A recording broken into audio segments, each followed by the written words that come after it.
A great deal of the work done by inner alchemists has to do with energetic containment, and while this might sound on the surface like hard work or a type of austere life, in reality it is all about regaining power through the most natural means possible, the correct focus of attention.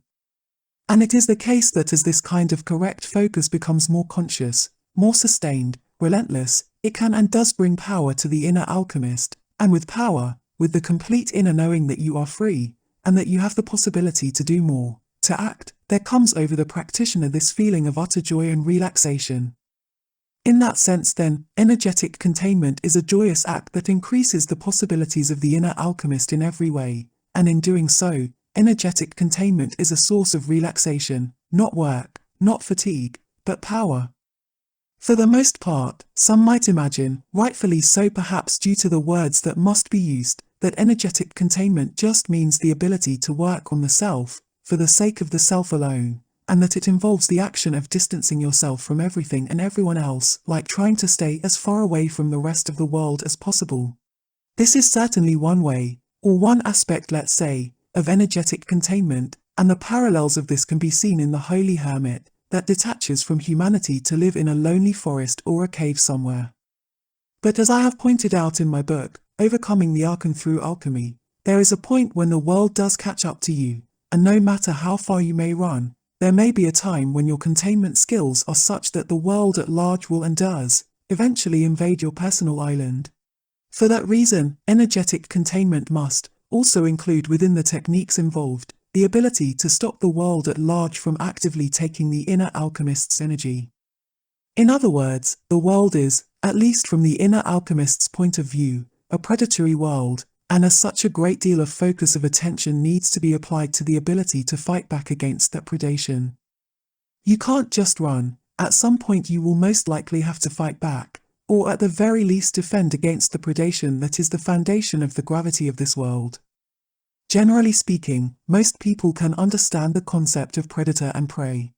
They can look at the physical world with their physical senses, and realize that everywhere you look there are things that eat and are enriched in one way or another by the use or the eating of other things. This is a consumer, world.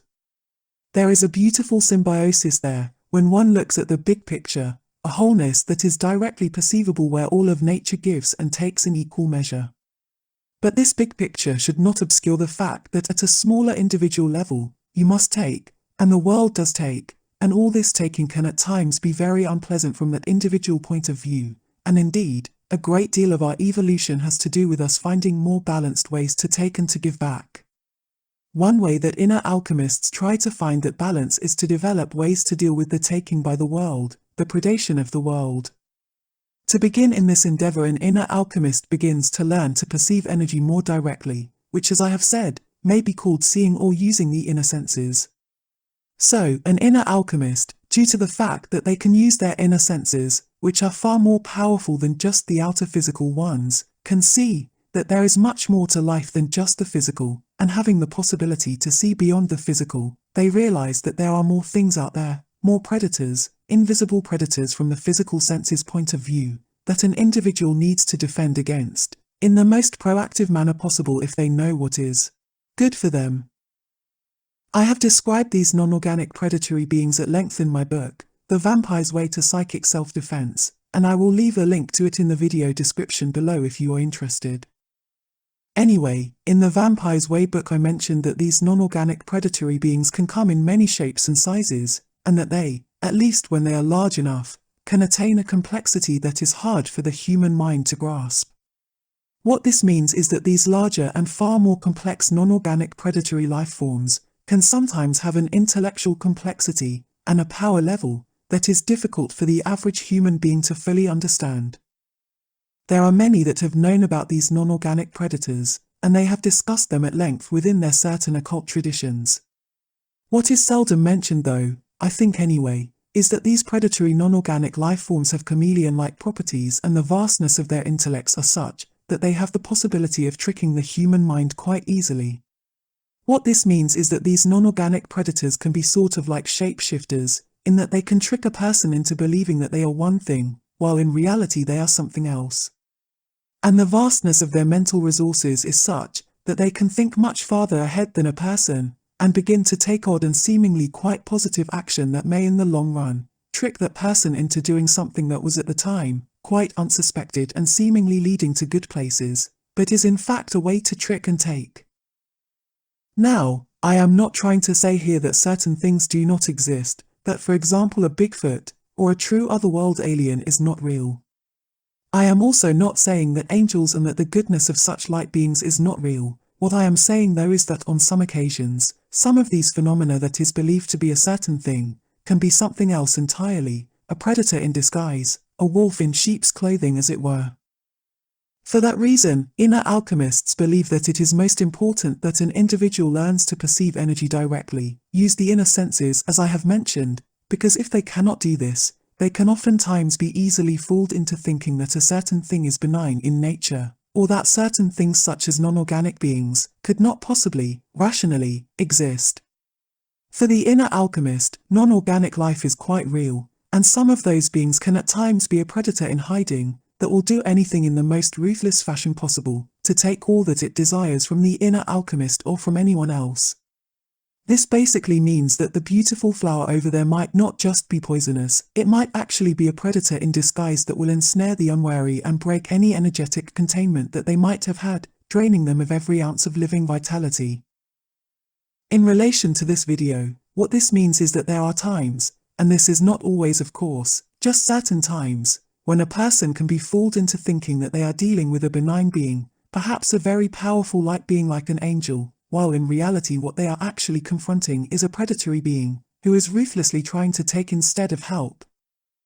As an example, we could contemplate a person that finds that they are in a most terrible situation of one kind or another, and in the midst of this most difficult personal trial, such a person asks for help and receives it in the form of the visit from a light being, an angel-like being, that seems to be trying to help them overcome their difficulties.